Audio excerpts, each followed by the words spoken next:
laat ek dan so lank van die Dasco se van julle baie welkom sê by vanaand se geleentheid, die 4de en die laaste geleentheid oor verantwoordelike hermeneutiek.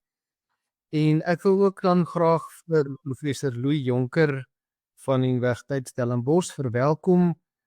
Dis vir ons baie lekker, Louis, om vanaand vir jou aan die woord te stel. Louis het gespesialiseer in die Ou Testamentiese boeke van Kronieke en dan Esra en Nehemia. Ek het net nou vir hom gesê ek is nie seker hoe gereeld daai boeke preek nie, wat nog gesê lees altyd.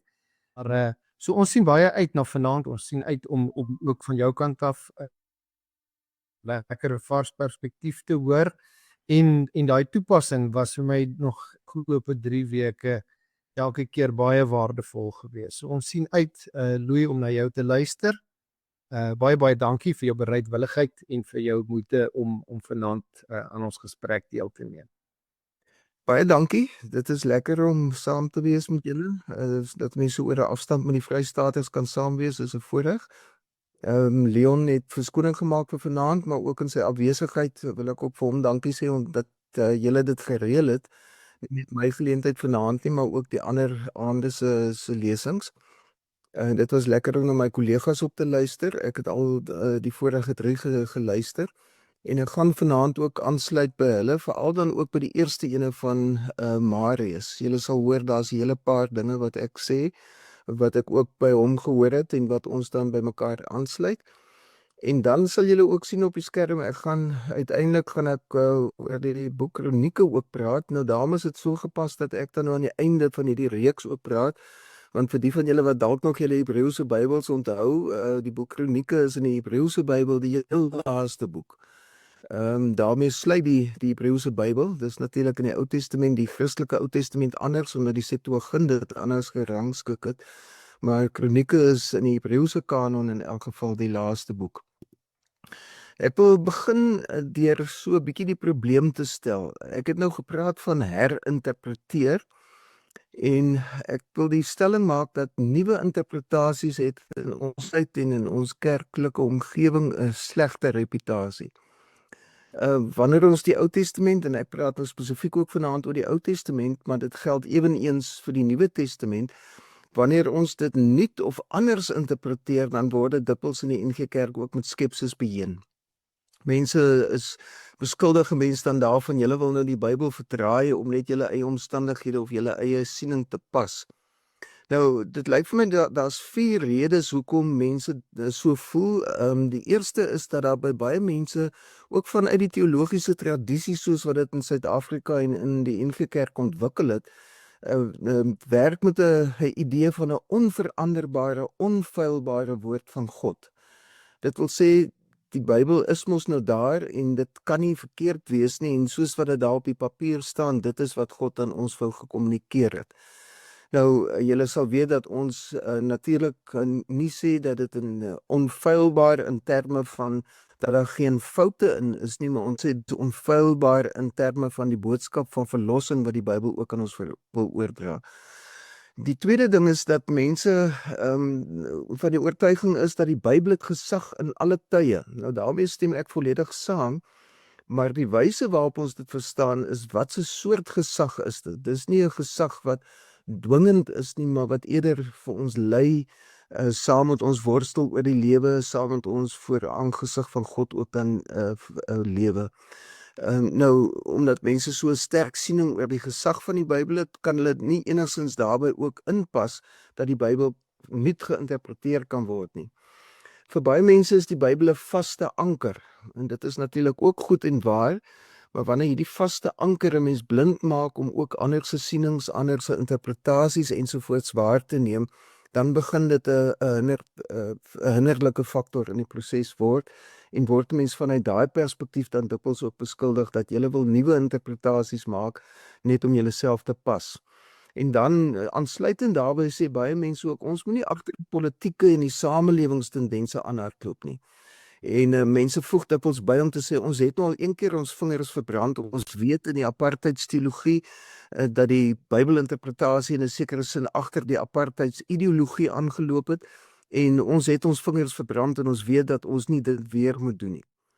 So daarom is daar 'n groot skepsis dan ook as daar geïnterpreteer word vir nuwe omstandighede, vir nuwe samelewingstendense ensovoorts. Nou, so daarom om opnuut te interpreteer, soos wat ek in die titel dit het, kan aanstoot gee. Dit is iets wat ons ook van bewus moet wees wanneer ons met hierdie of oor hierdie dinge met ons gemeentelede praat. Ons moet verstaan waar kom dit vandaan as hulle daarmee ongemaklik is en selfs daarmee geïrriteerd is. Maar ek wil tog hopelik vanaand vir julle oortuig dat daar 'n weg is waar ons herinterpretasie kan verstaan, juis om ons verstaan van die Bybel te verryk. Ek wil die stelling maak dat as ons nie rekening hou met die herinterpretasie van die Bybel nie, dan verstaan ons eintlik nie die eie aard van die Bybel en in die besonder dan die Ou Testament nie. En julle sal sien ook dat ek die onderskeid gemaak tussen die herinterpretasie van die Bybel en in die Bybel. En hier gaan dit nou spesifiek vanaand ook om die interpretasie wat in die Bybel is, ook uit te wys en daaruit vir onsself riglyne vir ons eie dag ook dan te probeer kry. Nou, alle interpretasie is kontekstueel. Ek wil eers so 'n bietjie met 'n omweg kom voordat ek later by die voorbeelde kom. Nou met kontekstueel bedoel ons dan dat ons kan nooit in 'n vakuum interpreteer nie. Dit is eenvoudig so dat ons omgewing, ons agtergrond, ons oortuigings, ons wêreldsienings, al daai dinge speel altyd 'n bepalende rol in ons verstaansprosesse. Ons kan nie 'n soort van onsself afskakel met ons eie belange nie. Daar is nie so iets soos neutrale of objektiewe interpretasie nie. Nou, dit moet 'n mens baie goed ook besef, want dit beteken dat niemand van ons kan eintlik regtig die claim maak dat ek is die een wat weet presies hoe om die Bybel te beïnvloed, te interpreteer, juis omdat ek my nie laat beïnvloed deur my sienings en my oortuigings ensovoorts nie. Maar dis natuurlik 'n misverstaan van wat gebeur in die proses van verstaan. Dit gaan nie net oor interpretasie van die Bybel nie, maar enigiets wat ons interpreteer, kunswerke, literatuur, sekulêre literatuur ensovoorts, om iets te interpreteer, geskied nie in 'n vakuum nie. En ons moet baie deeglik daarvan kennis neem wanneer dit by die Bybel kom. Nou daar's 'n gevaar as ons dit nie besef nie. As ons dink dat ons met soort van met helder lense wat neutraal en objektief is na die Bybel kyk, dan is dit nogal gevaarlik, want dan soos wat ons ook weet uit eie ervarings in die NG Kerk, dan kan mense dikwels die stelling maak om te sê, ek interpreteer die Bybel reg, net my interpretasie is korrek en enige ander wat daarvan verskil is verkeerd of is afwykend of is selfs 'n dwaling. Ek dink dit is 'n belangrike ding wat ons moet besef, dat as ons nie bewus is van ons eie agtergrond, van ons verstaansraamwerke nie, dan is dit 'n gevaarlike besigheid, omdat ons dan eintlik enige iets in die Bybel kan inlees met die voorverstaan dat dit eintlik die Bybel is wat dit vir ons alles sê. So ek dink dis 'n baie belangrike ding om hier reg aan die begin ook dan van kennis te neem. En 'n mens sou kon vra, nou, hoe kan ons dit ontsnap as ons nooit, objektief is of neutraal is nie? Nou in die eerste plek dink ek is dit nodig om bewus te wees van ons eie verstaansraamwerke, maar om dit dan ook in gesprek met ander se verstaansraamwerke te plaas. En ek gaan later weer nog ietsie daaroor sê, maar op hierdie punt dan daar word die woord dikwels intersubjektiwiteit gebruik. Ons is almal subjektief as ons interpreteer, ook as ons die Bybel interpreteer. En wanneer ons eie interpretasies verhef tot die enigste, dan is dit gevaarlik en ons kan dit ontkom deur met ander subjektiewe interpretasies in gesprek te tree. Dit is hoekom die term intersubjektiwiteit dikwels gebruik word, want dan het ons die geleentheid om by mekaar te leer, of by mekaar te hoor hoe ander verskil, dit anders sien, ander het weer die geleentheid om te hoor van ons, hoe ons daaroor dink en hoe ons dit interpreteer. En binne hierdie ruimte van intersubjektiwiteit, sou mens kon sê, kan 'n mens nogal verwag dat dit dan vorentoe beweeg kan word met die interpretasie van, of dit nou die Bybel is, iets anders. Nou, dit geld natuurlik nie net vir ons moderne interpretasies dat dit kontekstueel is nie. Ons moet nie kontekstualiteit net beperk tot ons kontemporêre konteks nie.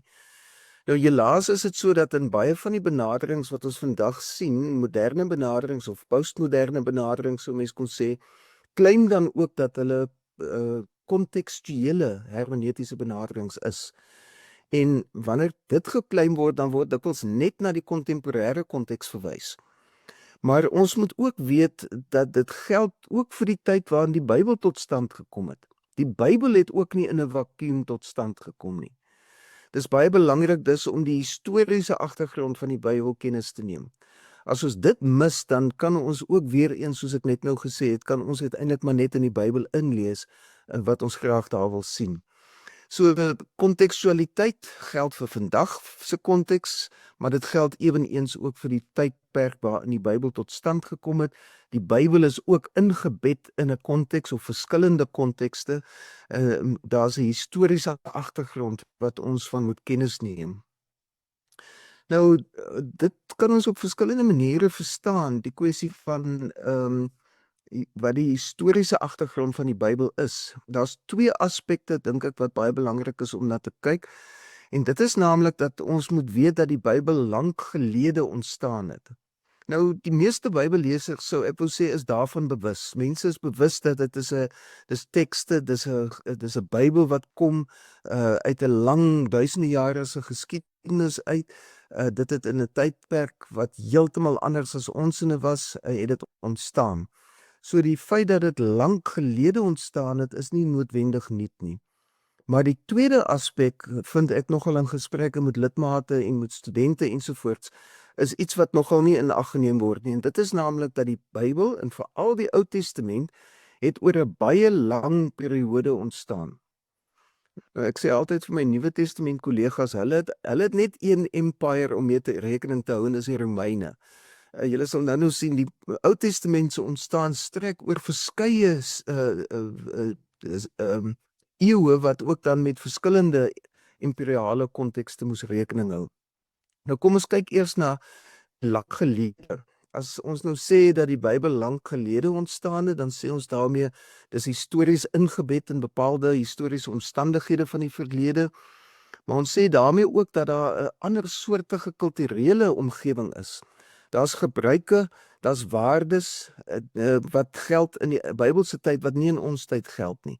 Dit is waardes wat geformuleer is ook sonder moderne wetenskaplike kennis en daarom ook 'n ander wêreldsiening wat dikwels dan in die Ou Testament ter sprake is. Nou, dit is baie duidelik, nee, ek meen die wetenskaplike eeu het eers hier wanneer in die 18de eeu omtrent begin, waar empiries dan tot kennis gekom word. Dit was voor daai tyd was dit natuurlik nie so nie, en die Bybel is dus ook 'n pre-wetenskaplike boek. Dit gaan wetenskaplikheid ook vooraf, en daarom moet ons weet dat dit op die maniere van die ou tyd ook dan hulle sienings gevorm het. As ons praat van die wêreldsiening van die Ou Testamentiese mense, dan weet ons dat hulle die wêreld soort van gesien het as 'n plat vlak, maar dat dit 'n soort van 'n 3 verdieping wêreld is. Daar's die droë grond, maar daar's soos die waters bokant die aarde, en daar's die waters wat onder die aarde is. En hierdie 3 vlak of 3 verdieping wêreld is waarvandaan uit mense ook dan in die Ou Testamentiese tyd gedink het. Net een voorbeeld van waardes. Ek het op 'n stadium in 'n Bybelleeskursus hier in die gemeente waar ek vroeër predikant was op Stellenbosch, so 'n lysie gehad van waardes, en dan moes die mense kies, jy weet, watter waarde dink hulle geld die beste vir hulle. Een van dit was byvoorbeeld, as my kinders groot is, wil ek graag hê dat hulle so gou as moontlik selfstandig moet word en dat hulle uit die huis uit moet beweeg. Dis die een waarde wat 'n mens sou kon kies. Die ander ene, as my kinders groot is, wil ek hulle graag naby my hou, want hulle is diegene wat ook vir my uiteindelik in my ou dag moet sorg. My kinders moet uiteindelik diegene wees wat die inkomste moet verdien ensovoorts. Nou, kan julle nou indink, selfs in ons eie tyd is daar die kulturele verskille ook rondom. Dis ons westerse mense wat en ek dink ons kinders moet onafhanklik word, te lewe van hulle eie inkomste van hulle eie hê. terwyl mense wat dikwels uit Afrika, tradisionele Afrika kontekste kom, dink heeltemal anders daaroor. So as dit in ons eie tyd ook op hierdie kulturele vlak verskil, dink nou net hoeveel te meer dan ook tussen ons en die Bybelse wêreld. Daar's een voorbeeld wat ek altyd vir my katkesante voorgelees het, is ergens in Levitikus of Numeri, ek dink Levitikus kom daar 'n teks voor wat sê, as jy in jou huis swamme sien, dan moet jy die priester roep, sodat die priester kan kom kyk, wat se swamme dit is. En dan word gesê, as die swamme wat in jou huis is groenerig lyk, dan moet die huis afgebreek word en moet dit heeltemal van niets af oorgebou word, of as dit rooierig lyk, dan moet dit skoon gewas word, of hoe ook al. Ek kan nou nie onthou hoe om nie, maar ek het altyd vir my katkesante gesê, ek is tog so dankbaar, daai waarde geld nie meer vandag nie, want ek sou regtig nie die dominee wou roep as daar swamme in my huis begin groei nie. En veral toe my kinders nog in die huis was, sou hulle kamers dalk goeie plekke gewees het waar jy in die priester geroep moes word, maar goed, dit kan julle agterkom, dis 'n waarde wat uit 'n heeltemal 'n ander omgewing kom. Dan moet ons kyk na die invloed van die wêreldmagte. Soos ek gesê het, die Ou Testamentiese geskrifte word gevorm altyd in interaksie met 'n wye wêreld, 'n internasionale wêreld. Egipte, weet ons, het 'n baie sterk impak vir 'n baie lang tyd in die geskiedenis van Oud-Israel gehad. Assirië was vir 'n korter tydperk 'n faktor, maar tog wel 'n baie sterk faktor. En ons weet dat die Assiriërs uiteindelik dan ook die noordelike koninkryk Israel verower het en in ballingskap weggevoer het. Dieselfde geld dan vir Babilonië, ook 'n relatief kort tydperk wat hulle geregeer het, maar eweneens het hulle min of meer die bekende wêreld ingeneem en ook almal met militêre mag soort van onderdruk om in lyn te wees met die waardes van die Babiloniese koninkryk. En ons weet dat Babilonië het uiteindelik dan ook Jerusalem ingeneem en die suidelike koninkryk Juda in ballingskap weggevoer. Die Perse of die Persiese Ryk is eintlik die tydperk wat die langste geduur het vir die Ou Testamentiese groei en totstandkoming en groei. Deesdae sê Bybelwetenskaplikes ook al hoe meer dat die meeste van ons Bybelse geskrifte het in die Persiese periode ontstaan. Natuurlik is daar ook sekere dinge wat in die voorballingskaptyd ontstaan het of in die ballingskapstyd, maar die meeste van die Bybelse materiaal in die Ou Testament het in die Persiese tyd, selfs ook in die oorgang na die Grieks-Hellenistiese tydperk ontstaan, en ons moet daarom met die verskillende imperiale omgewings moet ons baie deeglik dan ook rekening hou. Die Romeine, daar is selfs ook dan 'n invloed van die Romeine wat die Ou Testament aanbetref, of dan die latere ontwikkeling van manuskripte ensovoorts wat 'n rol gespeel het, hoewel die Romeine is eintlik baie meer ter sprake as dit kom by die Nuwe Testament, maar dit het ook hier en daar in die Ou Testamentiese geskrifte, of dan in wat ons dikwels noem die apokriewe geskrifte, het dit ook 'n invloed gehad. Ons moet ook onthou dat dit 'n ander soortige wêreld is in terme van godsdiens. In die Ou Testament lees ons van allerlei vreemde rituele om lammers op 'n offer of skape sonder gebrek moet geslag word en dit moet op 'n altaar verbrand word en allerlei grillerige goed. Dit is nie jou gewone braaivleis wat jy daar gehad het, dit was met binnegoed en wat alles moes verbrand word. Die feeste wat gevier is dikwels vir ons vreemd. Daar is sommige van die Joodse feeste wat ook uiteindelik in die Christelike godsdiens oorgeneem is, byvoorbeeld die Paasfees, is ook in die Christelike godsdiens geherinterpreteer in die lig van die Christus gebeure, en daarom het die Ou Testamentiese fees 'n soort van 'n nuwe inhoud gekry ook in die Nuwe Testament. Maar dis min of meer die wêreld waarvan ons praat, die historiese agtergrond lank gelede waarin die Bybel ontstaan het, wat sosio-kultureel van ons verskil, sosio-polities van ons verskil en ook sosio-godsdienstig van ons verskil. As ons nou kyk na die tweede aspek van die historiese agtergrond van die Bybel, dan praat ons van die Bybel het oor 'n baie lang tydperk tot stand gekom. En veral dan, soos ek gesê het, die Ou Testament het oor letterlik byna 1000 jaar of meer het dit tot stand gekom. Oor verskillende tydperke, verskillende eeue, verskillende regerings ensovoorts, soos wat ons nou gesien het. Julle sien op die skets onder dat ek 'n tydlyn daar het van ongeveer 900 voor Christus tot min of meer 400 na Christus. Nou, dis eers omtrent in 400 na Christus wat die kanon van die Bybel, sou ons kon sê, gestabiliseer is, en dat daar dan gesê is, maar goed, hierdie is die Bybel wat ons meen ook dan gesaghebend is vir ons lewe en ons geloof en wat na volgende geslagte ook oorgelewer moet word. Nou, so ons moet ook besef dat Jesus byvoorbeeld het nog nie 'n Bybel gehad soos ons in nie. Jesus het al die Torah gehad en die profete gehad, maar waarskynlik ook nog nie eers die geskrifte nie. Maar so die punt van die saak is dat wanneer ons dan so 'n situasie het waar daar opvolgende tydperke is waarin opnuut geïnterpreteer word, dan bring dit natuurlik 'n bepaalde dinamika na vore.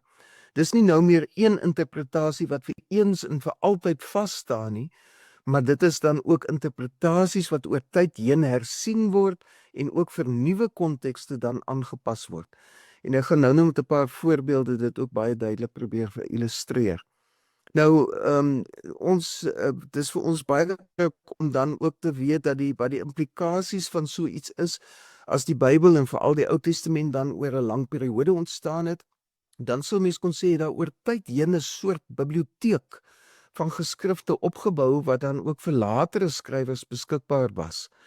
As iemand byvoorbeeld in die ballingskapstyd sekere goed sou geskryf het, dan sou dit gekopieer gewees het en oorgedra het van een geslag tot 'n ander, totdat sê nou maar in die Persiese periode totaal ander sosio-politieke omstandighede geheers het, en dan is daar opnuut weer geherinterpreteer om uiteindelik dan dit wat in die ballingskap gesê is of geskryf is, dan ook vir die nuwe kontekste van toepassing te maak.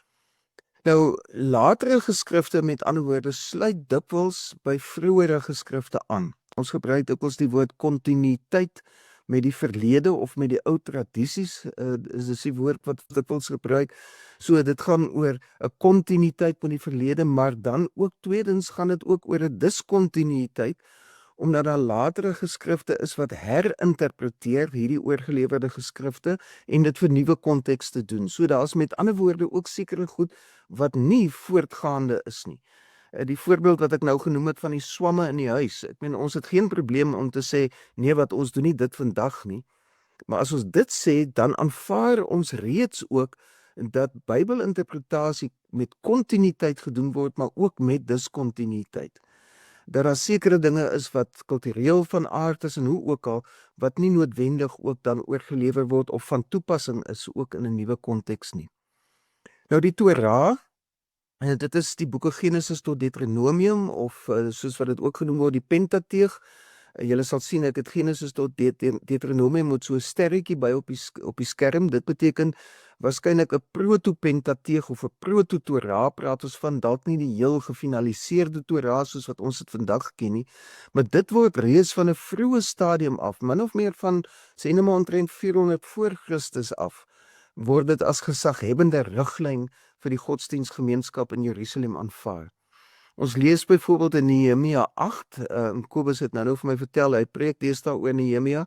In Nehemia 8 het ons hierdie geleentheid waar Esra dan op 'n verhoog staan en dan die Torah aan die mense, die teruggekeerde ballinge voorlees, en dat dit in 'n sekere sin die grondwet word vir die nuwe gemeenskap na die terugkeer uit ballingskap en vir die godsdienstgemeenskap in Jerusalem. Ons weet dat die ander dele van die Ou Testamentiese kanon dan ook op latere stadiums tot stand gekom het en gesaghebende status begin aanneem het. So dit is 'n belangrike ding dat ons ook moet weet, dat die Torah was ook beskikbaar vir latere geskrifte. Dis dikwels so dat die Torah is dikwels gebruik as 'n soort basis waarvandaan af dan ander dinge geïnterpreteer sou word, of wat as riglyne gebruik is om verdere dinge ook te beskryf. Daar's sommige wat sê, ek het nou nog gesien, Lodewyk se naam is ook hier, daar's ander ook wat op die Psalms werk, maar daar's sommige wat self sê dat die boek Psalms is half gestruktureer volgens die Torah, volgens die 5 boeke ook van die Torah, en dat dit in 'n sekere sin ook hierdie latere vorm van die Psalmboek dan bepaal het. Maar die Torah het self natuurlik ook oor 'n lang tydperk gegroei. Ons weet dat die die Torah, eers dan, soos ek nou gesê het, omtrent in 400 voor Christus, gesaghebende status begin aanneem het. Ons weet dat van die heel laaste toevoegsels of redaksies van die Torah ook plaasgevind het dan ook al reeds in die laat Persiese tyd.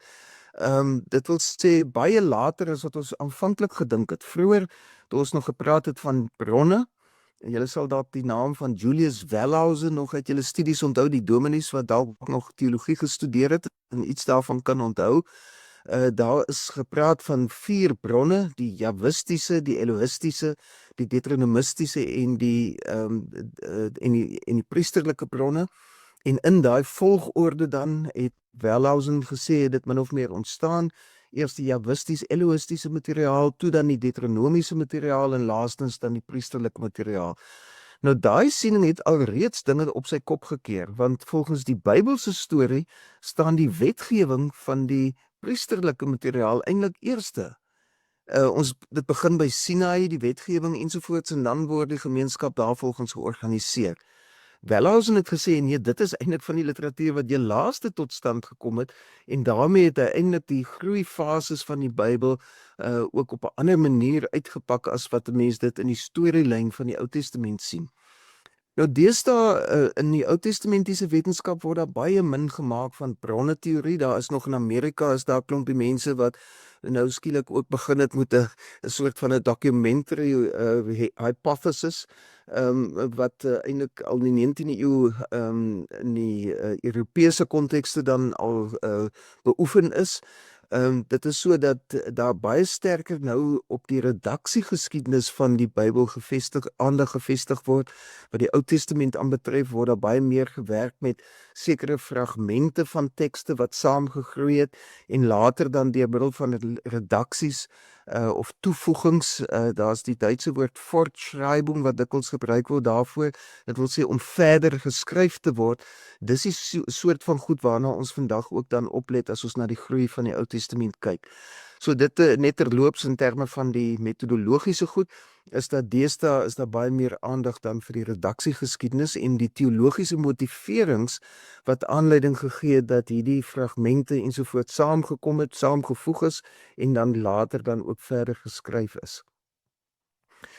Nou, as ons nou nog steeds by die historiese agtergrond van die Bybel is, wil ek dit nou wel ook illustreer met 'n kort voorbeeld. Later gaan ek by 'n meer uitgebreide voorbeeld kom, maar hierdie is vir my nogal 'n goeie illustrasie dan ook van die agtergrond van die Bybel en om ook te wys hoe die wêreld rondom die Bybelse wêreld of rondom Palestina, rondom Israel, hoe dit uiteindelik dan ook die Bybelse geskrifte of die totstandkoming daarvan beïnvloed het. Nou wat julle op die skerm sien, die linkerkantste prentjie is 'n reuse basalt, 'n soort van pilaar wat julle in die Louvre Museum in Parys sou kon sien.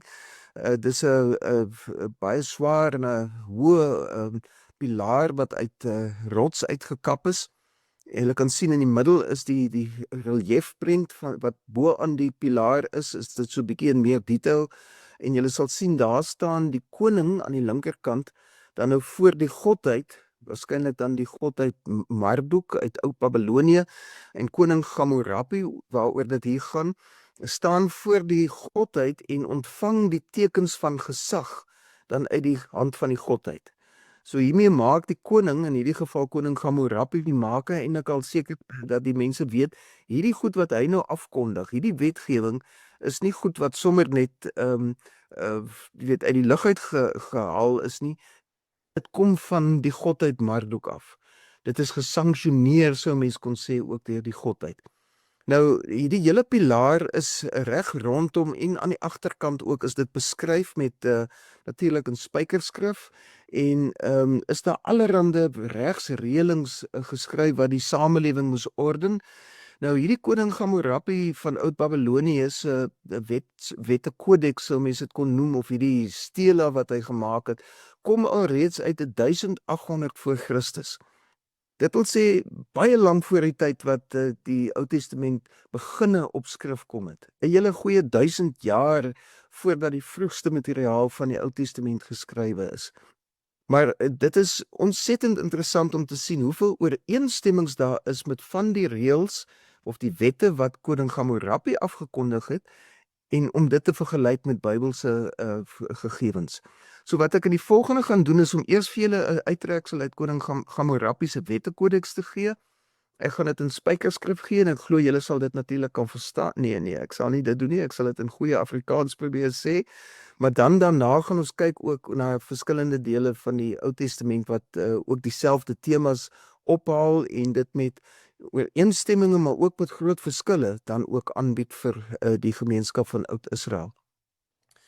Nou, die regskode van koning Hammurabi, as mens lees, dis in lyne ingedeel, in lyn 196 begin ek te lees, dis maar my eie Afrikaanse vertaling hier.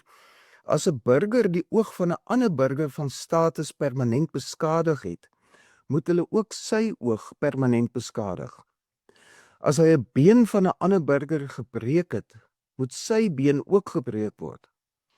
As hy 'n oog permanent beskadig het of 'n been gebreek het van 'n vasal, dit wil sê 'n ondergeskikte, dan moet hy 1 mina silwer betaal. Dis soort van die straf wat opgelê word. 1 mina silwer, dis die boete wat hy moet betaal. As hy die oog van 'n slaaf permanent beskadig het of 'n been van 'n slaaf gebreek het, moet hy die helfte van 'n slaaf se markwaarde betaal. Nou let op, met 1 mina silwer kon jy 'n hele klomp slawe koop.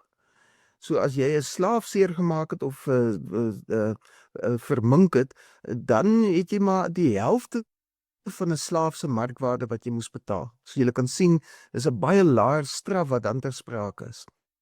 Lyn 200. As hy die tand van iemand met gelyke status uitgeslaan het, moet hulle ook sy tand uitslaan. As hy 'n tand van 'n vasal, 'n ondergeskikte uitgeslaan het, moet hy 'n derde van 'n mina silwer betaal. Dit wil sê nog minder. So 'n tand het jou wat minder waarde as 'n oog en 'n been ensovoorts. Maar dis die interessante ding dat hier word met 'n klasseverskil gereken om te bepaal wat die straf dan ook moet wees vir in elke geval. Nou as ons nou oorgaan na die Bybelse wetgewing,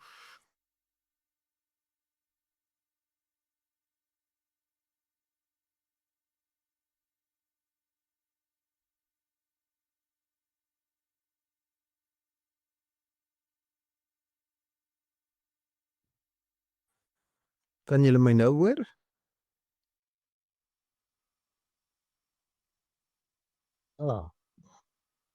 Julle kan, klink dit my.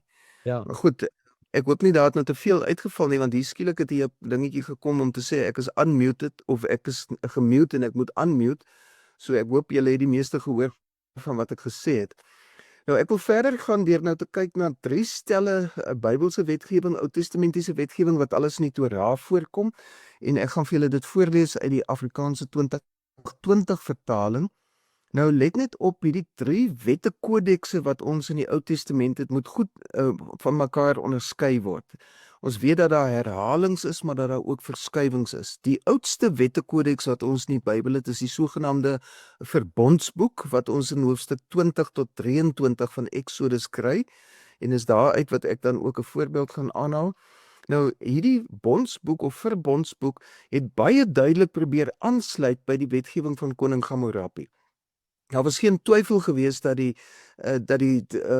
skrywers dit wou gebruik het om ook dan as basis te dien van wetgewing wat hulle vir Israel afgekondig het nie.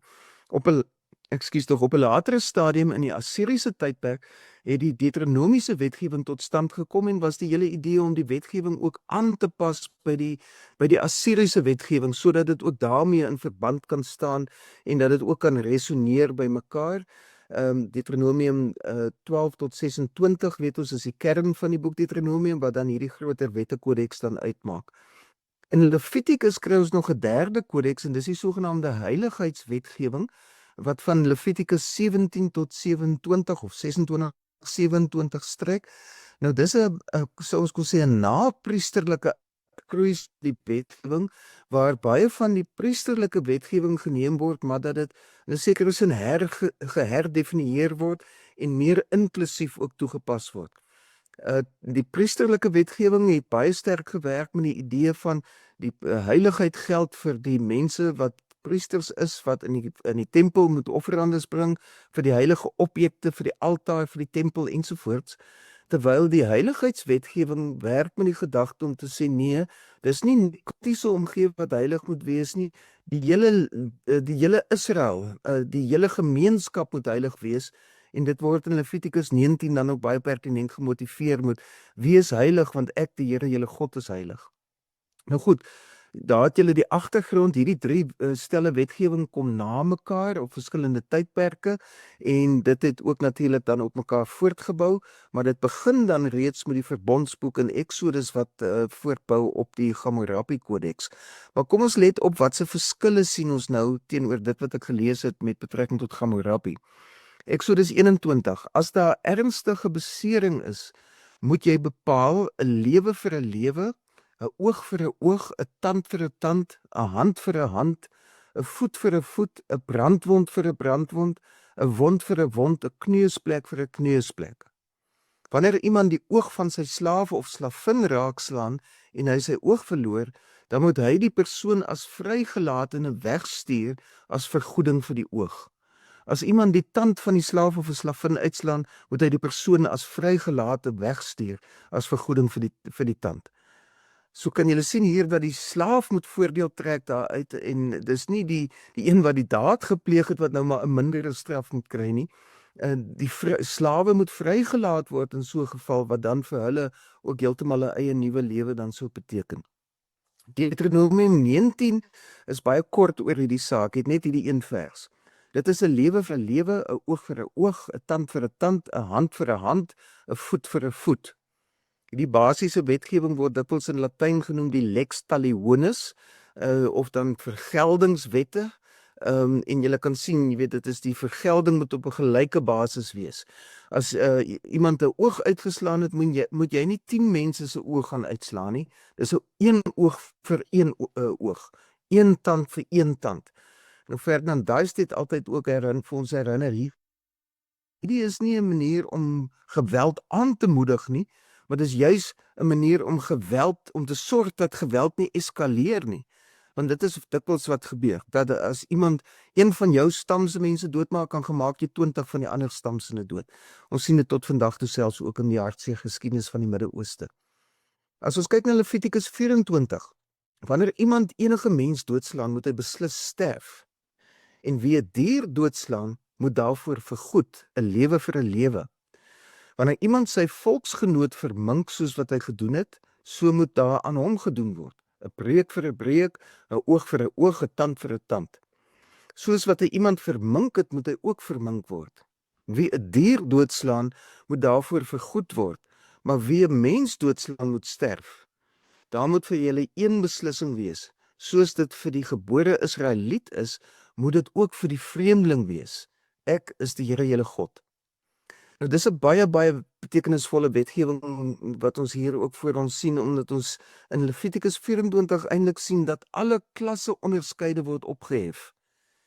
Selfs mens en dier word in dieselfde asem behandel.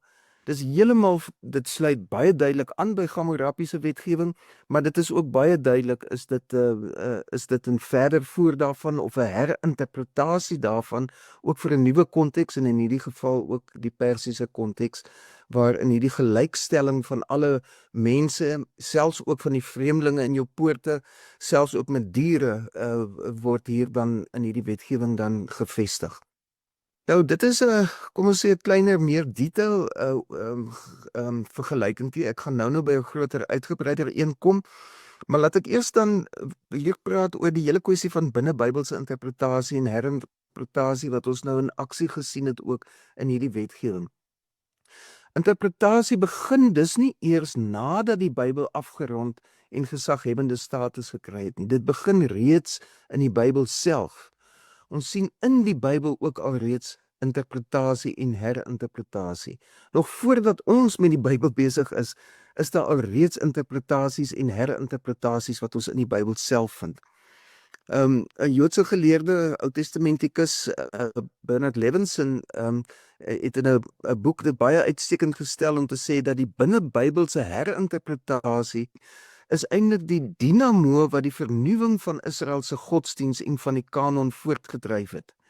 En sonder vernuwing sou die Bybel dalk lankal nie meer bestaan het nie, of sal dit dalk glad nie eers ontstaan het nie. Bernard Levinson se punt is dat kontinuïteit en diskontinuïteit die hele tyd hierdie spanningsveld moet vorm waar binne die Bybelse geskrifte tot stand kom en uiteindelik in ons tyd dan ook geïnterpreteer moet word. Nou, as ons dit hoor, dan laat dit vir my ook besef, wat bedoel ons as ons sê die Bybel is lewend en kragtig? Wat nou ons dit sê, dan beteken dit, die Bybel is 'n dinamiese boek wat in 'n sekere sin telkens oor sy eie grense spoel, om weer eens van nuut af te dink, hoe is God ook in ons eie omstandighede teenwoordig? Ons sou kon sê dat die Bybel nuut is in elke nuwe tydsgewrig, omdat God telkens weer nuut is en ook elke nuwe konteks ook beheer en stuur. Daarom is herinterpretasie nie 'n bedreiging nie. Dit is eintlik, om die waarheid te sê, daaraan te danke dat die Bybel ontstaan het en oorgelewer is oor soveel eeue soos wat ons weet. Nou baie kortliks op hierdie punt dalk net so 'n bietjie literatuur. Ek gaan net vinnig dit noem, ek gaan nie stil staan by enige hiervan nie, maar die persoon wat die hele ding van binne Bybelse interpretasie eintlik op die map gesit het, soos ons kon sê, is Michael Fishbein, ook 'n Joodse geleerde uit Amerika, wat in 1985 'n boek gepubliseer het, Biblical Interpretation in Ancient Israel, en hy het baie duidelik ook gewys, hoe die prosesse werk. Die middelsteen is 'n Duitse artikel, Innerbiblische Schriftauslegung, binne Bybelse skrifuitleg, aspekte van die navorsingsgeskiedenis.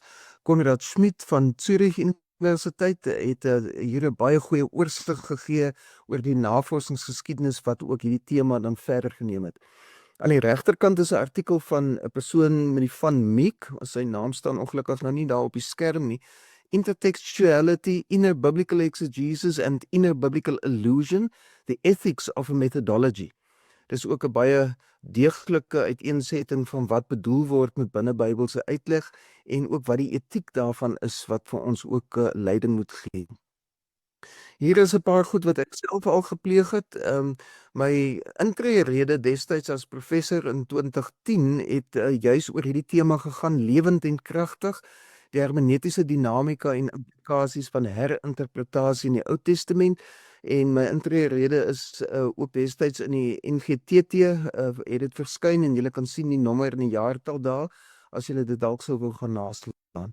Dan het ek op 'n stadium ook in die 1990s 'n Bybelstudieboekie bygedra tot 'n reeks wat Lux Verbi nog uitgegee het, hierdie God telkens weer nuut, wat juis ook dan in Bybelstudie vorm verskillende Bybelse temas wou ondersoek en dan te kyk hoe die verskillende tekste dit in verskillende kontekste geherinterpreteer het. Ek is nie seker of die boekie nog beskikbaar is nie, maar as iemand belangstel, ek dink ek het ergens 'n elektroniese kopie daarvan wel beskikbaar.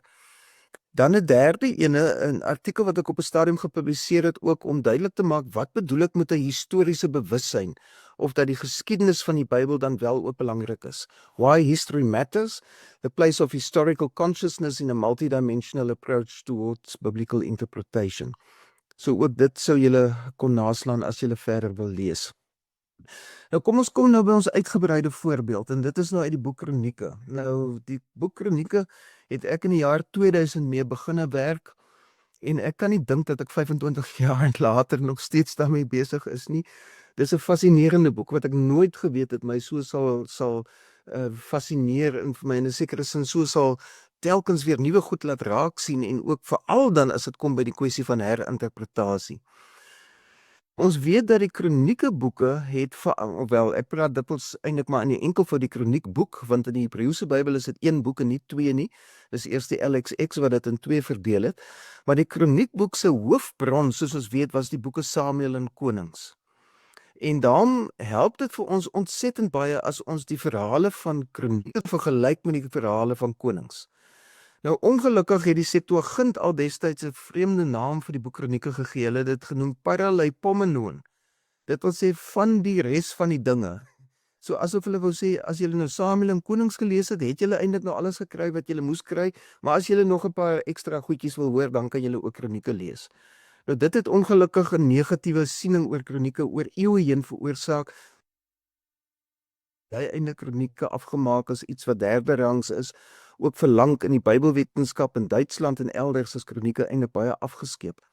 Maar kom ons gaan vergelyk nou vanaand die Manasse geskiedenis in die twee verhale en ek het dit so op die skerm in kolomme langs mekaar sodat julle die verskille kan sien waar daar sulke stippellyntjies is onder gedeeltes in die koningsteks, dan beteken dit is iets wat uitgelaat is in die kronieke teks. En as jy sien gedeeltes wat met 'n soliede lyn onderstreep is in die kronieke teks, dan verwys dit na gedeeltes wat of aangepas is of dan heeltemal nuut geskryf is en bygevoeg is by die kronieke weergawe. Nou kom ons kyk, in die begin is daar baie klein veranderingkies. Jy kan sien in vers 1, die ma van Manasse word in konings genoem, sy ma was Hefsiba, dit word uitgelaat in kronieke. En dan wat baie dieselfde of presies dieselfde is, hy het gedoen wat verkeerd is in die oë van die Here en hierdie afskuwelike optrede van die heidene nasies nagevolg wat deur die Here verdryf is om vir die Israeliete plek te maak. Presies woordeliks oorgeneem. Dan word sy sondes alles dan verder beskrywe. Hy het hoogtes wat deur sy pa Hiskia afgebreek is, het hy weer opgebou, altare vir Baal opgerig en dan 'n Asherah beeld gemaak soos koning Agab van Israel gedoen het. Nou, in kronieke staan daar gewoon, hy het gewyde pale gemaak voor al die hemelliggame gebuig en hulle gedien. Nou goed, hier voor al die, ek het verkeerde gedeelte onderstreep, wat onderstreep moes gewees het, is gewyde pale gemaak. Want dit is 'n herskryf van die hele kwessie van Asherah. Ons weet dat die boek Kronieke ook Asherah nêrens wou hê dat Asherah as 'n godheid erken moet word nie, en daarom word sy in 'n sekere sin uitgeskryf ook uit die boek Kronieke. Dan vers 4 is daar klein verskilletjies net in Jerusalem wil ek my naam vestig in die toekoms, sê die Here, maar dan in Kronieke staan dan my naam sal altyd in Jerusalem bly, so 'n bietjie van 'n ander formulering, maar nie dramaties nie. Vers 5 is dieselfde in albei. Vers 6, 7 en 8 is baie dieselfde. Jy kan sien dat in vers 6 is daar net 'n plek aanduiding ook van waar het hierdie koning sy seuns verbrand. En dan kan jy sien weer eens die verandering van Asherah beeld na afgodsbeeld in vers 7. Daar word ook in vers 7 in konings word die naam Jahwe gebruik, terwyl in kronieke word dit na Elohim verander, God. En dan in vers 8 is daar iets wat bygevoeg word, die hele wet en die voorskrifte en bepalings, wat nie in die koningsteks genoem word nie. Maar nou kan jy sien, die begin interessant raak. Vers 9, maar hulle het nie geluister nie, daarvan staan dan niks van daar staan wel dat hulle op verkeerde pad geloop het ensovoorts. Maar dan vers 10, die Here het deur sy dienaars, die profete, gesê, en dan kom 'n lang direkte rede, maar in vers 10 van 2 Kronieke staan daar bloot, die Here het Manasse en sy volk aangespreek, maar hulle het daar geen ag op geslaan nie. So in vers 10 van Kronieke word daar nie 'n direkte rede ingelei nie. Nou julle kan sien hierdie hele direkte rede van vers 10 af in Konings tot en met vers 16 word uitgelaat deur Kronieke. Dit kom glad nie voor in Kronieke nie. Julle kan later die geheel daarvan gaan lees, maar dit word volledig uitgelaat. En dan sien ons voeg die kronikus dan in plek daarvan 'n ander teks in, naamlik dit wat in vers 11, 12, 13, 14, 15, 16, 17 van die boek Kronieke, van hierdie hoofstuk staan. Hierdie gedeelte is volledig niet ingeneem, bygevoeg. Daar's hier en daar is daar goedjies wat aangepas is uit die koningsboek of uit materiaal wat in konings is, maar in geheel het die kronikus dan 'n nuwe gedeelte bygevoeg en ek wil dit wel lees omdat dit 'n baie besonderse indruk laat. Van vers 11 van 2 Kronieke 33. Toe die Here die leeraanvoerders van die koning van Assirië laat kom, en hulle het Manasse gevange geneem, hake deur sy neus gesteek, hom geboei met bronskettinge en hom na Babel toegevat. Toe dit met hom so sleg gaan, het hy die Here sy God om genade gesmeek, groot berou getoon en hierso is nou 'n ding op my skerm, voor die God van die voorvaders. Gaan die teks voort. En hy het gebid. Die Here was hom genadig en het sy smeekgebede gehoor en hom laat terugkom na Jerusalem, na sy koningskap toe. Toe het Manasse geweet dat die Here God is. Wat oor is van die volk wat aan my behoort, gaan ek verwerp en hulle oorgee in die mag van hulle vyande. Hulle sal deur al hulle vyande geplunder en uitgeroei word.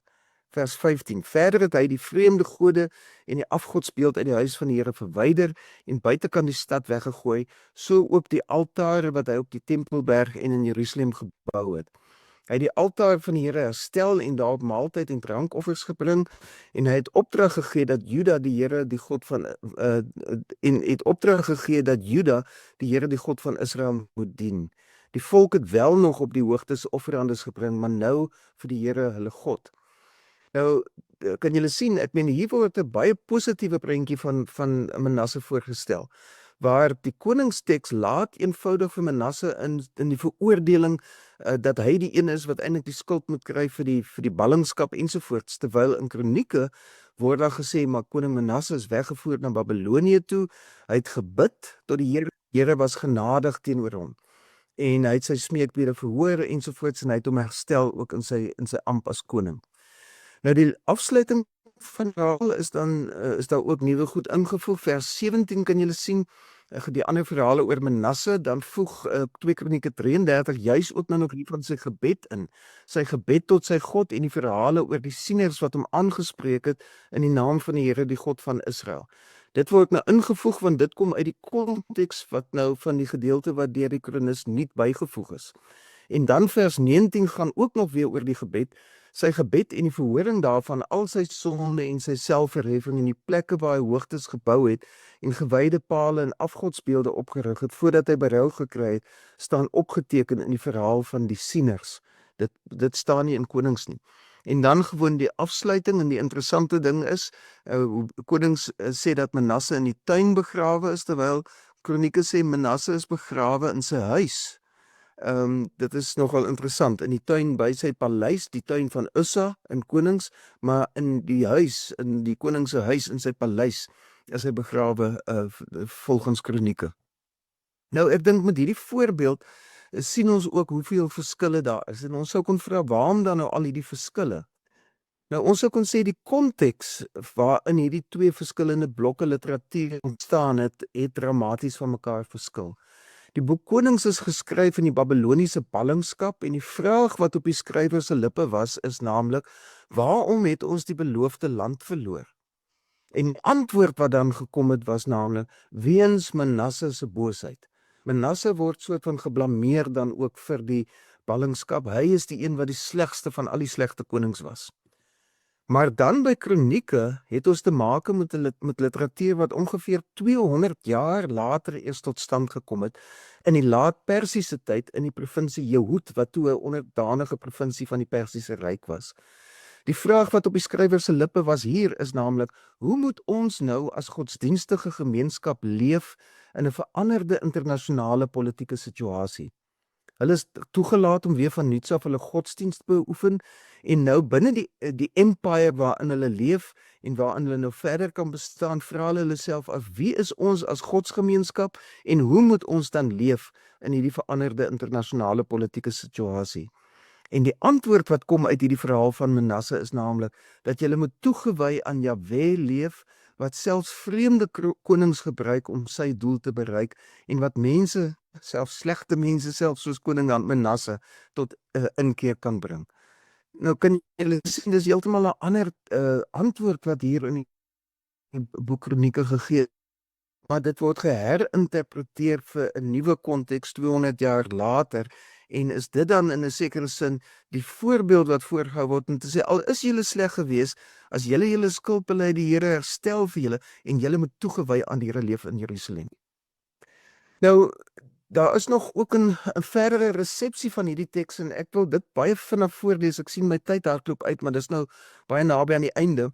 Ons weet ook van 'n gebed van Manasse, wat ook ontdek is tussen die Qumran geskrifte. Ons weet van 'n latere gebed van Manasse wat heel waarskynlik kom uit omtrent 70 na Christus, en dis die een wat ek vir julle wil voorlees. Dit is baie klein op die skerm, so ek gaan nie verwag dat julle dit self moet kan lees daar nie. Ek het dit vir myself ook groter uitgedruk. Ek wil dit lees dat julle bloot kan hoor die toonaard ook van hierdie gebed. The Prayer of Manasse, dit is, ek neem dit uit die New Revised Standard Version, wat ook die apokryfe gedeeltes in het, en hierdie geld ook as een van die apokryfe tekste wat wel in die Ou Testament ingesluit is. Ek lees van vers 1 af in Engels nou. O Lord Almighty, God of our ancestors, of Abraham and Isaac and Jacob, and of their righteous offspring, you who made heaven and earth with all their order, who shackled the sea by your word of command, who confined the deep and sealed it with your terrible and glorious name, at whom all things shudder and tremble before your power. For your glorious splendor cannot be borne, and the wrath of your threat to sinners is unendurable. Yet immeasurable and unsearchable is your promised mercy. For you are the Lord Most High, of great compassion, long-suffering and very merciful, and you relent at human suffering.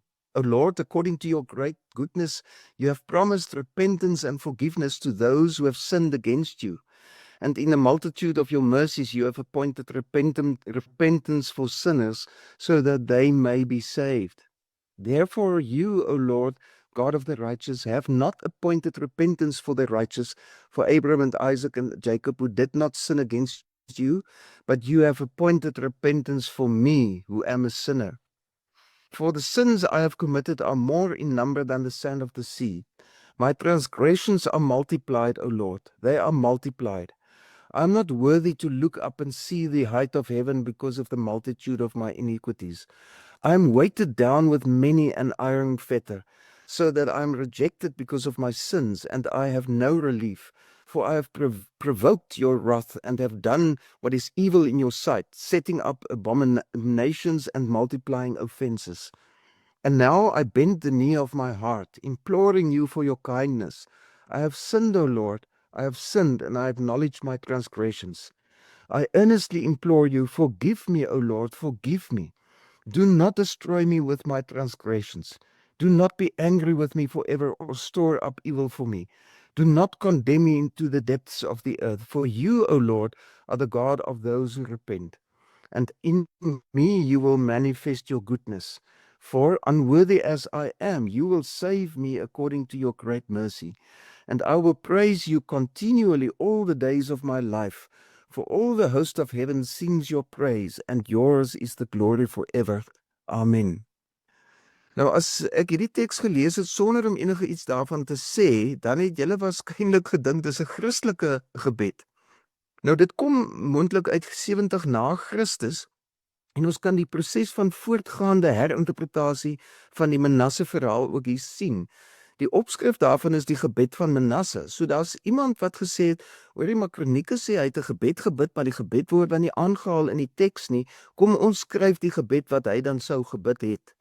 So hierdie is in 'n sekere sin 'n Fortschreibung, 'n voortskryf ook van die teks. Dit het uiteindelik deel van die apokryfe kanon en nie van die protestantse kanonieke kanon geword nie.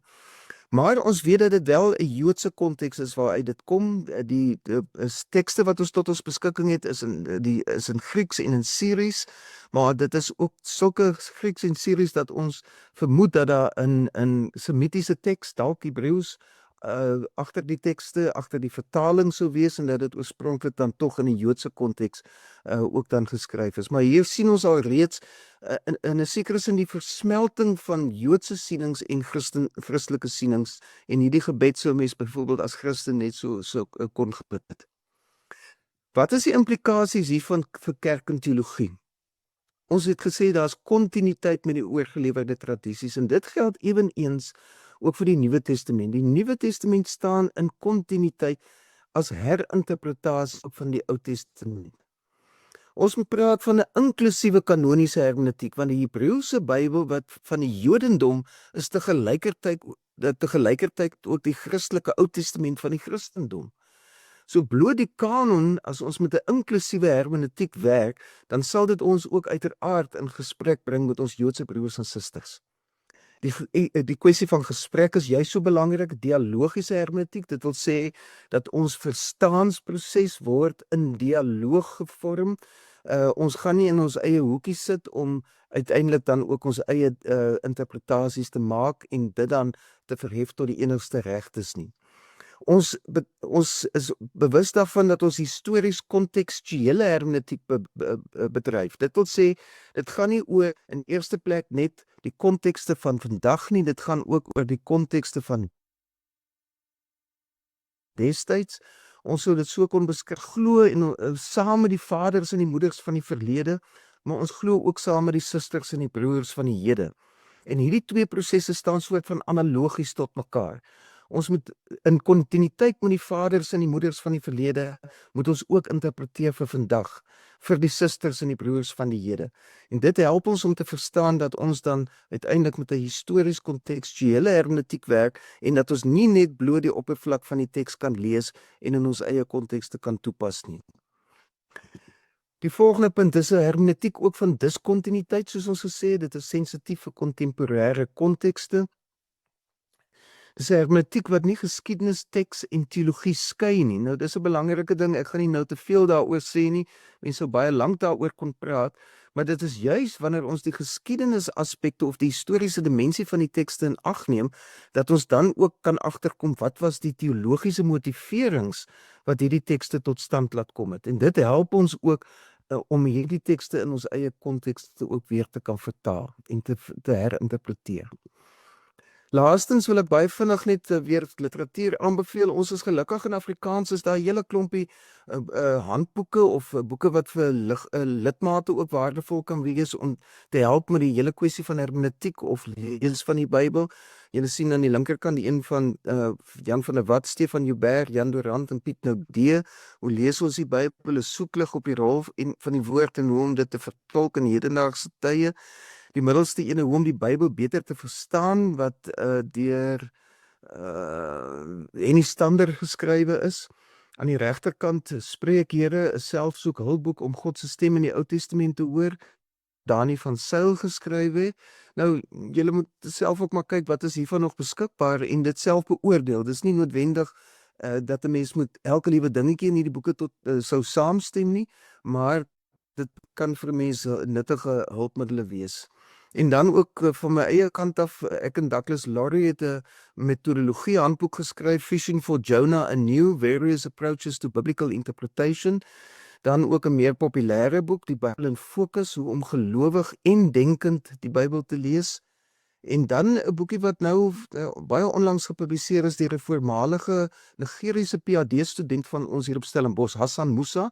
Hy's 'n Christen, hoewel sy naam baie moslim klink. Reading the Bible Anew, an Introduction to the Multidimensionality of Biblical Hermeneutics for African Contexts. Ek dink dit sal ons ook baat as ons ook daarna gaan kyk waar hy vanuit sy eie Afrika konteks ook die kwessie van hermeneutiek aanspreek, maar dit dan juis ook doen in lyn met 'n multidimensionele verstaan van die Bybel soos wat ons dit ook vanaand dan uiteengesit het. Daarmee is dit klaar. Dankie vir julle geduld, dankie vir julle aandag. Daar is hoop ek nog 'n paar minute oor vir gesprek en vir vrae. Oor aan jou, Kobus.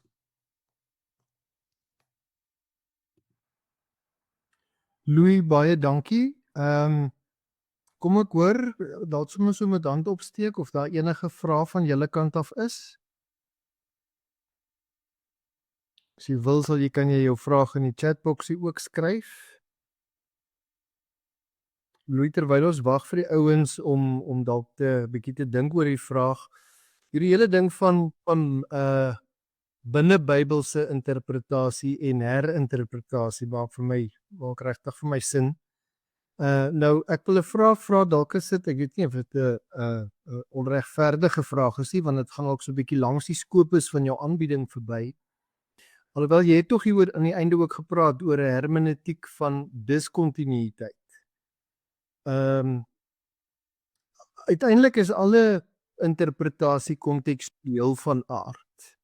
Nou, dit wil ons seker nie altyd hoor nie, want ons is gemaklik met die interpretasie wat ons ken en dit wat ons, kan ek maar universiteit geleer het. Maar dit wat ons geleer in ons opleiding 20 of 30 of 40 jaar gelede, was tog ook al reeds sekerlik deel van 'n interpretasie van die teks. Nou wil ek vra as beeld daarvan kon noem. Waar wetende dat ons kom almal uit verskillende tydvakke op universiteit. Kom ons sê dan nou maar 20, 30 jaar gelede.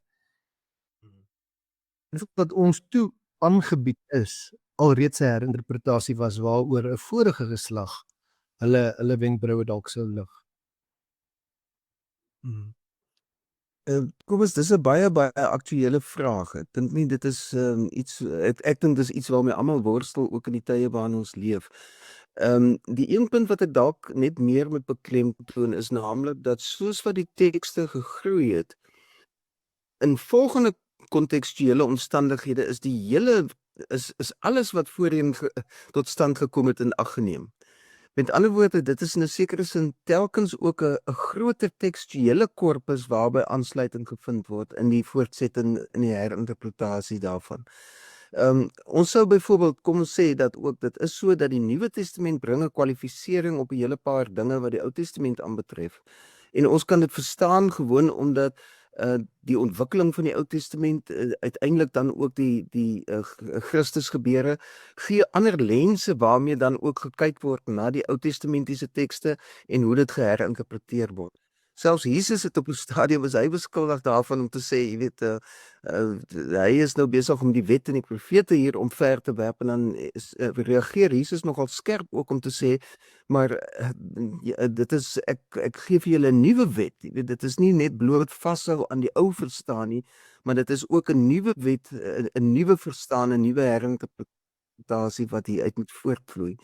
So ek sou wou sê in lyn daarmee kan ons die moed hê om ook dit te doen. Maar dan is dit belangrik om aan beide kontinuïteit en diskontinuïteit vas te hou. Ons kan nie dink dat ons nog Bybelinterpretasie doen as ons die Bybel weggegooi het nie. As ons die vroeëre inhoude weggegooi het nie. Dan is ons nie meer besig met Bybelinterpretasie nie. So diskontinuïteit noodsaak dat ons herinterpreteer, maar herinterpretasie kan nie sonder kontinuïteit met die tradisies van ouds ook gedoen word. En daarom is dit so belangrik om met die vaders en die moeders van die verlede in gesprek te bly. En dit kan ons doen deur die Bybel. Die Bybel bring die stemme in 'n sekere sin van die vaders en die moeders na ons toe om ook mee in gesprek te tree terwyl ons ook in gesprek is met ons eie kontekste. Ek hoop dit beantwoord sy ietsie van wat jy probeer. Dit help. Baie dankie. Dit maak mense gedagtes los. Ek sien Matteus het sy hand ook geek. Kom ons gee hom geleentheid. Matteus, as jy wil net jou mikrofoon aansit. Baie dankie Kobus. Baie dankie prof. Ek wil net 'n vraag vra met die ding van kontekstuele Bybelstudie en wat ons deesdae het en ook die moeilikheid wat ons soms inval met eisegese. Is dit nie dalk soms dat ons moet altyd versigtig nog wees om te sê kom ons lees dit in ons eie konteks, maar dan op die einde van die dag verloor ons bietjie meer van dit. Is dit verkeerd van my om so iets te sê of iets te vra of hoe kan mense dit nou beter verstaan? Dat ek dit eers hoor is dit Matteus Foster wat hier praat. Die een en enigste prof. Een en enigste, so dis nie die apostel nie, dis net jy. Gelukkig nie, want anders sou dit begin almal se geld kollekteer het vir ek wil sê vir die offergawes. Nee, is lekker om jou stem te hoor, Matteus. Weet jy, dit is die belangrike ding hoekom ek dan altyd ook sê dat ons kan nie kort paaie vat met ons interpretasies van die Bybel nie. Ons kan nie gewoon by die tekste begin en daarvan dan direk na ons eie konteks oorspring nie. Want dan het ons geen punt van verwysing so mens byna kon sê oor hoe het hierdie tekste ook dan in die verlede gefunksioneer nie. En daarom, ek het nou nie te veel daaroor uitgewy vanaand nie, maar daai wat ek genoem het die analogiese manier van dink daaroor, ons moet eers die detour neem deur die historiese dimensie. Eers gaan kyk hoe die tekste oor tyd heen dan gegroei het, oor tyd heen geherinterpreteer is binne die Bybel, in latere tradisies ensovoorts, en dit moet ons dan uiteindelik in gesprek bring met ons eie kontekste. So dis nie om te herinterpreteer verg eintlik meer en nie minder nie. Mense dink dikwels dat herinterpreteer dink ag ons wil al die moeilike goed net eenvoudig uitsny en dan wil ons die paar soetsappige dingetjies wat ons verkies wil ons dan behou.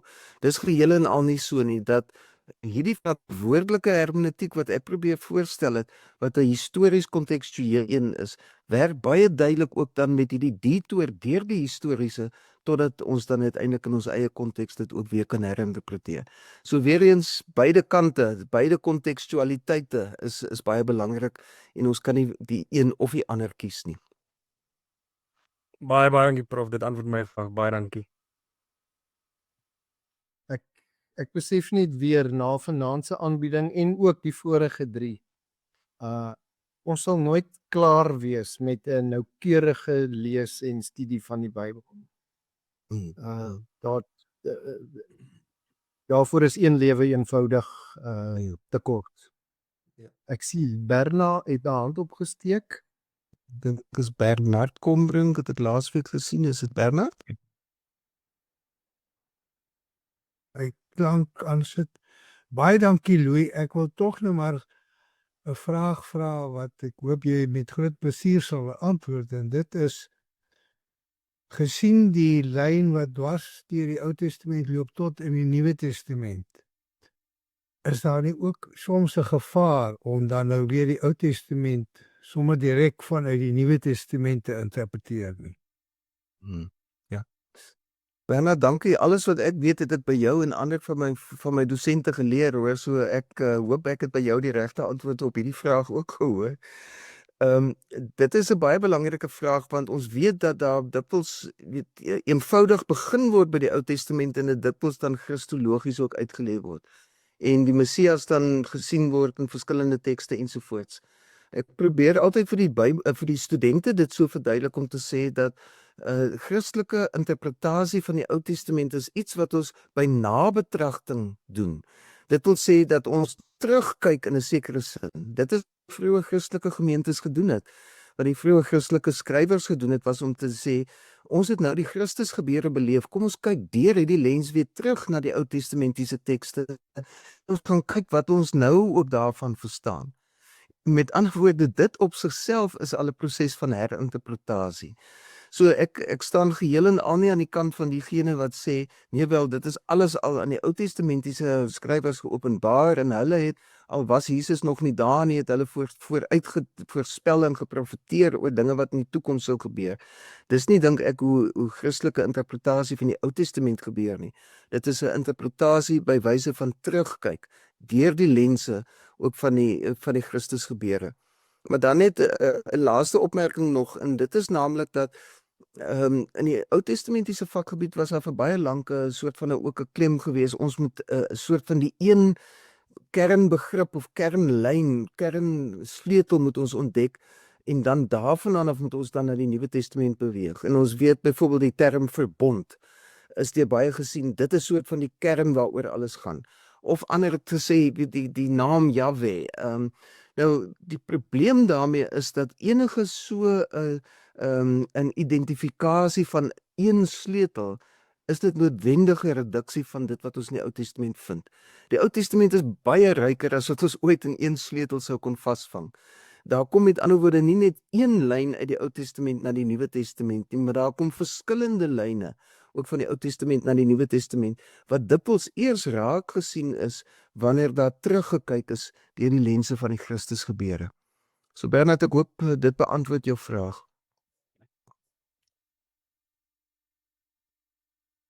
Baie dankie, niks verder nie.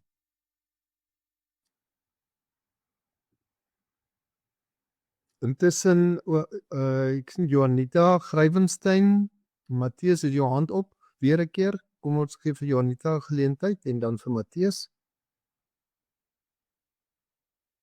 Ag, dankie prof. Was lekker om net weer te luister. Ja, ek dink 'n deel van wat ons dalk nie altyd meer in gedagte bring nie is om te dink dat wanneer jy deeglik hierdie proses loop, jy noodwendig op 'n eenduidige interpretasie gaan afkom of 'n eenduidige verduideliking van wat die teks gedoen het in 'n sekere konteks. En ek dink nie dit is die geval nie. Dit is die eerste punt wat ek graag net soos wat ek net besef. En die tweede punt wat ek 'n bietjie oor gewonder het, is rondom ons die multidimensionele verstaan van 'n interpretasie help ons om te sien die nuance van hoe tekste ontwikkel het, maar ook die manier wat ons as moderne mense omgaan met die Bybel is natuurlik baie anders as wat gelowiges omgegaan het in die verlede met tekste.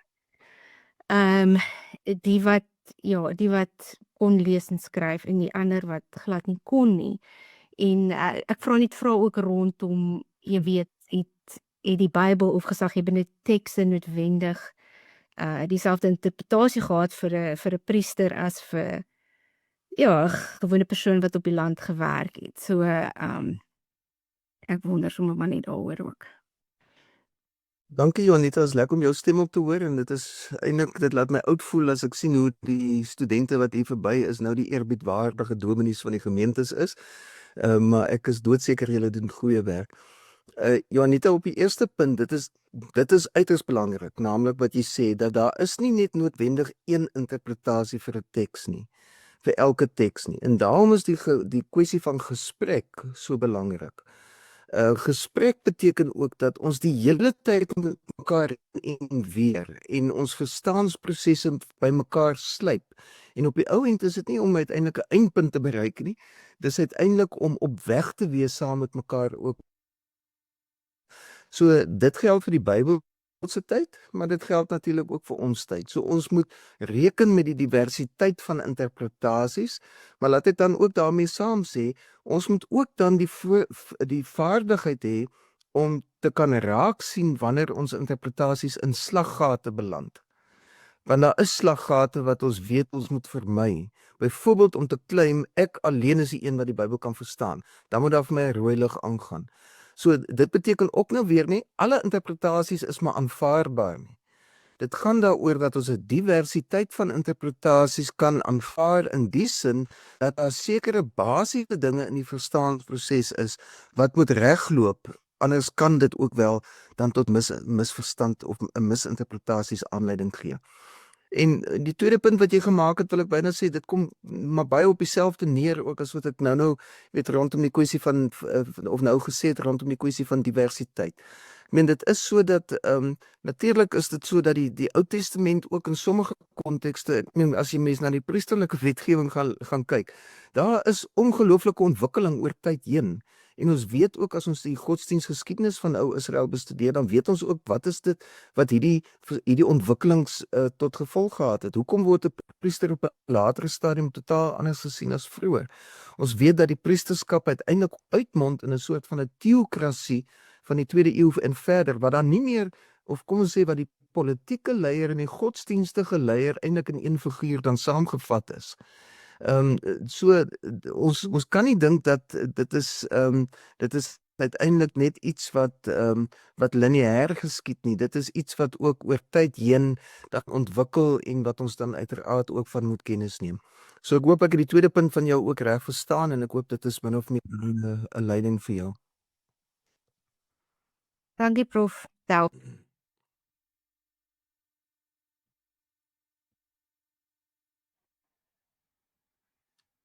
Matthias, Sies dit jy het ook ek sien jou hand is weer op. Yes, ek het nog steeds 'n vraag, sorry. Ja Prof, ek wil ook 'n bietjie op die verstaan vra vir ons bly en veral in Suid-Afrika in die kontekste wat ons in leef. Want ek weet soos ek is in 'n gemeente platteland, ons lees die Bybel in 'n sekere konteks, ons lees nou ook en baie van my gemeentelede het ook 'n persepsie van dit is hoe jy die Bybel lees, want dit is nog steeds uit 'n era uit. In steede van ek wil sê 'n gemeente wat nou kom ons vat byvoorbeeld Bloemfontein wat nou 'n bietjie meer van 'n ander konteks sal hê, is dat hoe gaan ons met dit te werke, veral om seker te maak dat ons wat nou uit die teologie fakulteit kom hier so in die plattelandse gemeentes en dan kom hulle met hierdie hermeneutiek en hierdie verstaan en dan sê ons maar jy moet bietjie versigtig wees. Ek dink 'n mens moet nou so daaroor dit redeneer nie, want dan beweeg ons amper weer in 'n rigting van amper 'n vooraparte ene denkwyse of ietsie wat in 'n heeltemal ander rigting na toe gaan. Ja. Dankie Matthias, ek dink dat ek in jy sal onthou in die MDiv jaar ons het 'n module wat ek en Marius Nel saam aanbied wat juis ook gaan oor hoe gaan ons met die Bybelwetenskap wat ons geleer het, hoe gaan ons daarmee in 'n gemeente in? En hoe kan ons ook bydra tot die hermeneutiese vorming van 'n gemeentekonteks? En die twee belangrike dinge wat ek wil sê is dit neem tyd Dis nie iets wat jy sommer kom hit en run nie. Jy gaan nie gou-gou vinnig in die eerste week wat jy daar is vir almal sê hoor julle is verkeerd in julle Bybelinterpretasie, van nou af doen ons dit so nie. Dis eenvoudig wreed om dit te doen, want mense se verstaansraamwerke kan nie so eensklaps verskuiwe word nie, dit neem tyd. En tweedens is dat jy moet eers integriteit verdien in 'n gemeente. In 'n gemeente moet jou eers vertrou, dan kan 'n mens begin praat oor hierdie dinge. Mense moet ook jou lewende omgang met die skrif vanuit hierdie hermeneutiek beleef in terme van jou volle bediening, nie net die prediking nie, maar in alle aspekte van die bediening. En dan kan 'n mens ook op 'n metavlak begin praat om te sê, wat 'n soort hermeneutiek is dit wat agter hierdie dinge sit? Ek onthou dat toe ek in Welgelege in Stellenbosch predikant was, het ek op stadiums het ek in die oggend gepreek en dan was dan die aand 'n byeenkoms met 'n oop uitnodiging om te sê enige iemand wat meer wil weet oor wat die eksegetiese en hermeneutiese proses agter hierdie preek was, kom gesels saam die aand. Dat daar dan 'n geleentheid is om soort van op daai vlak ook met mekaar te praat. In opvolg dan van iets wat in die gewone bediening van die gemeente dan ter sprake was. So die twee goed, Matteus, dit neem tyd en bidie en jy moet integriteit en vertroue verdien in 'n gemeente en dan kan 'n mens daaroor praat. Baie dankie prof, ek waardeer dit.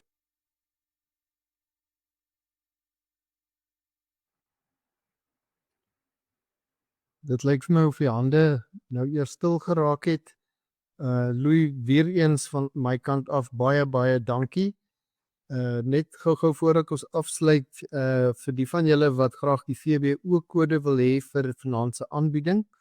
Ek het dit ook in die chatboksie geskryf. Jy kan die woord Didasco 298133 kan jy e-pos, moet dit asseblief nie vir my e-pos nie, julle kan dit direk vir Leon Voet stuur by leon@ngkvs.co.za, maar soos ek sê, dit staan ook in die chatbox, jy kan dit daarso kry.